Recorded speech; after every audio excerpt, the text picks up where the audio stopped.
Este calvinista humilde ou o reformado que sabe o seu devido lugar é uma espécie ameaçada de extinção? Olá, eu sou o Victor Fontana, esse aqui é o meu canal, ele pode ser um pouco seu também, para isso basta que você faça o quê? Se inscreva nesse canal, ative as notificações, deixe o seu like, o seu comentário, tudo isso é muito bem-vindo. Quando você faz isso, você acaba fazendo parte deste ecossistema e este pedacinho de internet se torna também um pouco propriedade sua.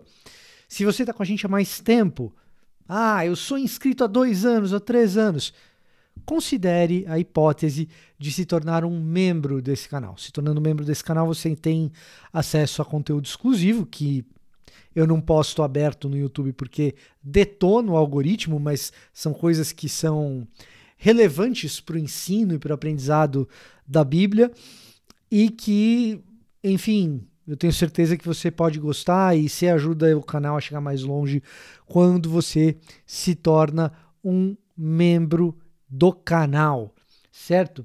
Muito bem, eu queria falar um pouco sobre essa questão do jovem calvinista ou do velho calvinista. O jovem calvinista que descobre os 5 pontos da Tulip e causa uma tremenda de uma confusão na internet, porque não sabe se comportar. Às vezes na igreja local o cara é assim, né? Ele perturba a paz da igreja local porque descobri os cânones de Dort, um negócio do século XVII, o cara descobriu ontem e tá trazendo confusão. Por outro lado, não é só coisa de jovem, né? Também tem o velho calvinista carrancudo que olha para qualquer coisa que seja um pouco diferente das formulações que ele está acostumado ou das interpretações bíblicas que ele ouviu desde criança e já sai caçando hereges, construindo suas próprias fogueiras. E ainda reclamando que no Twitter existe cultura de cancelamento quando ele vive de cancelar pessoas na vida real. Muito bem, esse é um estereótipo, ou na verdade 2, né? Estereótipos do calvinista inconveniente, a chamada fase da jaula. E quem fala isso, quem está descrevendo isso, no caso eu, alguém calvinista, reformado, presbiteriano, na igreja presbiteriana há mais de 20 anos. Então, não me jogue pedras sob risco de justificar tudo aquilo que eu acabei de descrever. Muito bem. A pergunta é, existe caminho alternativo? Essa é a primeira pergunta. A segunda pergunta é, num sistema de crenças que é tão enfático na queda do homem, no que a gente chama de uma antropologia pessimista, não é esquisito que a pessoa diga eu acredito na total depravação e ainda assim se ache a última bolacha do pacote? Pois bem, é justamente para tentar responder essas perguntas que o nosso amigo J.A. Mathers escreve Calvinismo Humilde, ainda que eu saiba os 5 pontos, se não tiver amor. Provocativo? É provocação de Batista, né? Não é muito provocador. Brincadeira, eu que estou provocando agora. Muito bem. Antes de ser presbiteriano, eu fui batista, tá, gente? Eu sou um batisteriano. Muito bem.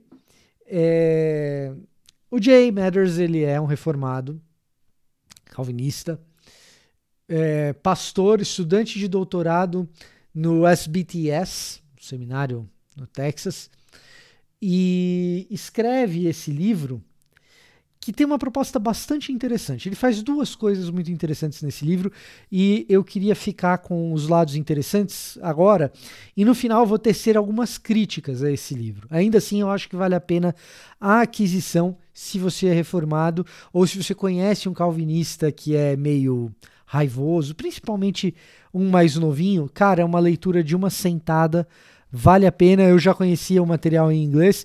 Eu li o material em português até a página 125, comecei ontem, tem 190 páginas, tá? Então, em algumas horas aí, rapidinho, eu li 125 páginas. Como eu já li o livro em inglês, eu dei uma lida por amostragem aqui para ter uma noção da qualidade da tradução, tá? O J.A. Mathers, pelo menos no comportamento dele online, ele é isso que está na capa do livro. Ele é um reformado, um calvinista extremamente pacífico, que conhece o lugar dele e que teve uma ideia interessante de escrever um livro. Tem alguns livros, né, desse tipo que tentam ajudar o jovem calvinista a não ser um jovem raivoso. E aqui ele fala um punhado de coisas óbvias que o pessoal gosta de esquecer. Então, para não esquecer o óbvio, vale a pena ler e repetir. Como não ser um calvinista arrogante? Olhando direito para o calvinismo. Essa é a resposta que o J.A. Mathers vai propor. Olha, se você é um calvinista arrogante, sobretudo é arrogante porque você nem o calvinismo conhece direito. Se você é um calvinista raivoso, você é um calvinista raivoso porque nem o calvinismo você conhece direito. E ele mostra isso de duas maneiras, tá? A primeira delas é recorrendo a alguns exemplos históricos. Então ele vai mencionar o Charles Spurgeon, ele vai mencionar o George Whitefield, ele vai mencionar o próprio Calvino e vai mostrar como cada um deles, à sua maneira, enfatiza teologicamente a questão da humildade e testemunha disso por meio da vida, tá? Então, biograficamente falando, a história de grandes calvinistas mostra esse lado do calvinismo. Mas tem também o lado teórico. E isso eu acho bem interessante. O J.A. Mathers vai buscar, dentro da própria estrutura de pensamento calvinista, elementos que façam com que você perceba que um calvinismo arrogante é paradoxal, não faz sentido, tá? Ele faz isso apelando bastante para o conceito de total depravação e para o conceito de graça irresistível. Durante o livro ele mostra que os 5 pontos do calvinismo não são nem de Calvino, são os cânones de Dort no século XVII, né?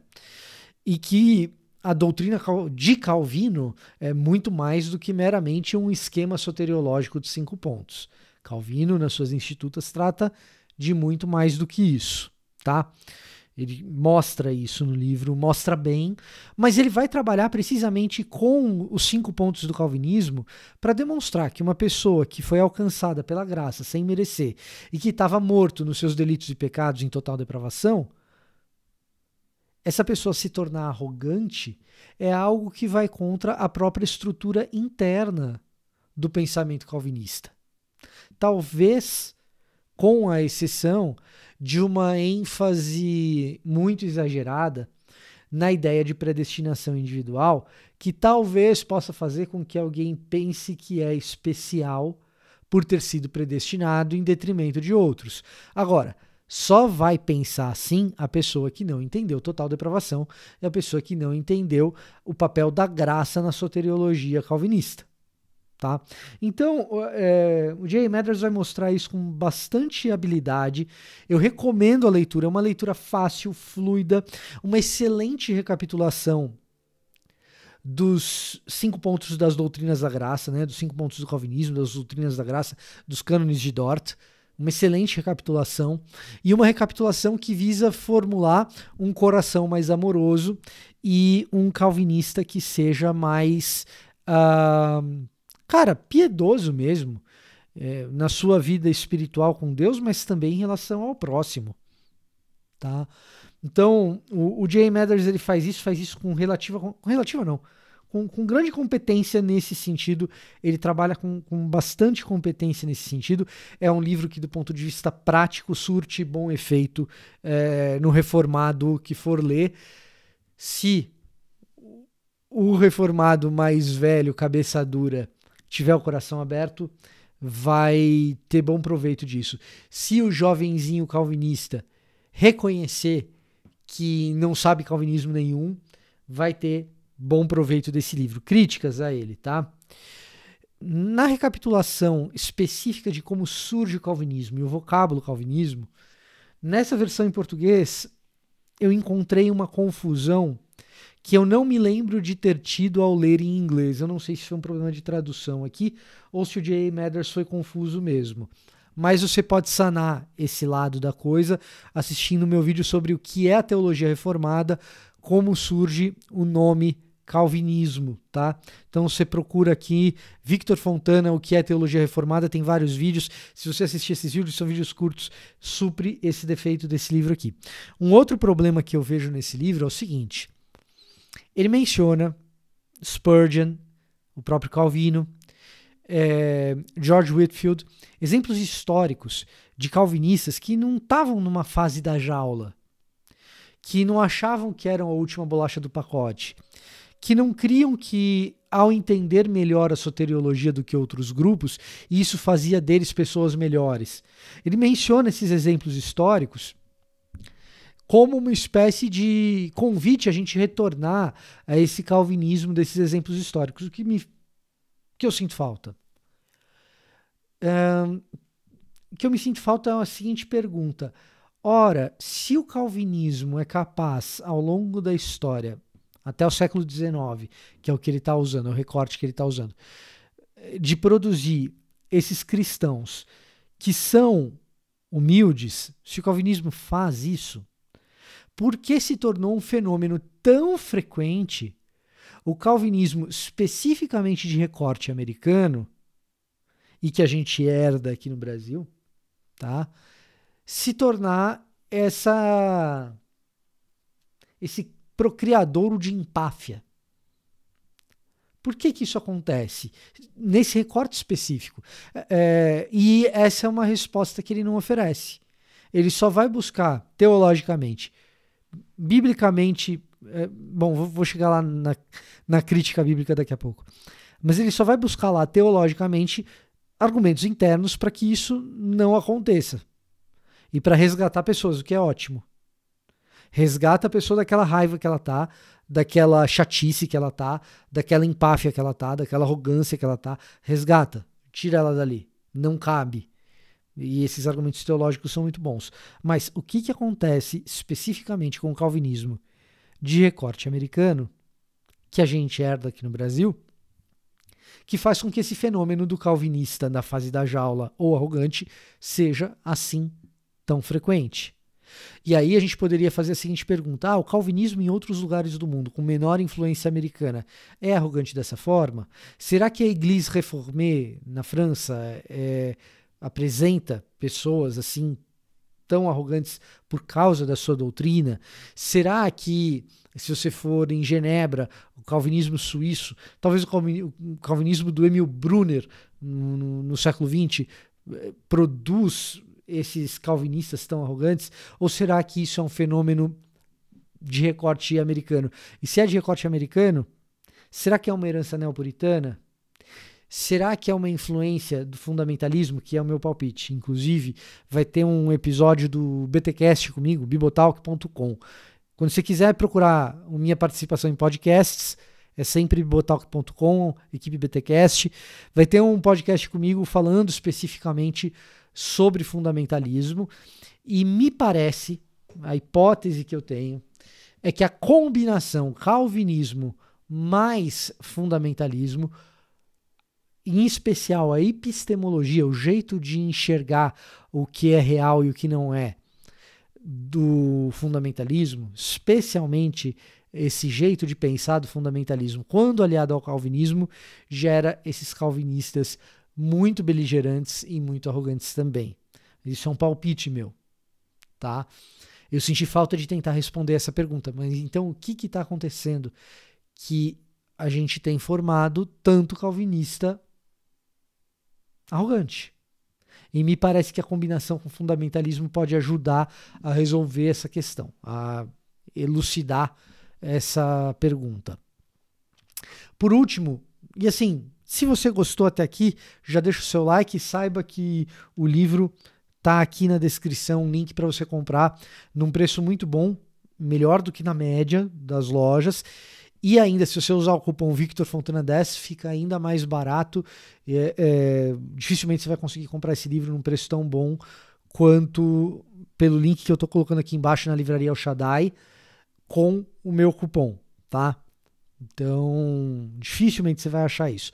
Mas, feita aqui a propaganda, última crítica que eu faço ao livro, insisto que é um livro que vale a pena, mas que ele tem problemas, tá? É o uso muito frequente de versículos bíblicos como texto prova. Não é um livro forte do ponto de vista da teologia bíblica e da interpretação dos textos. Às vezes os textos são lá jogados isoladamente, meramente para provar um determinado ponto, o que é sempre pouco recomendado. Sempre pouco é duro, né? Mas é sempre algo que a gente não deveria recomendar, tá? Então, o livro tem esses defeitos, mas no geral é um livro extremamente útil, especialmente para a vida da igreja, por isso eu estou recomendando aqui. É um livro muito útil. Calvinismo Humilde, do J. Mathers. Ainda que eu saiba os 5 pontos, se não tiver amor, reticências. Tá bom? Existe calvinista humilde, pra caramba. Às vezes fora desse contexto puritano, neopuritano, talvez de combinação com o fundamentalismo. Esse era o meu recado para hoje. Eu vou ficando por aqui. Até a próxima.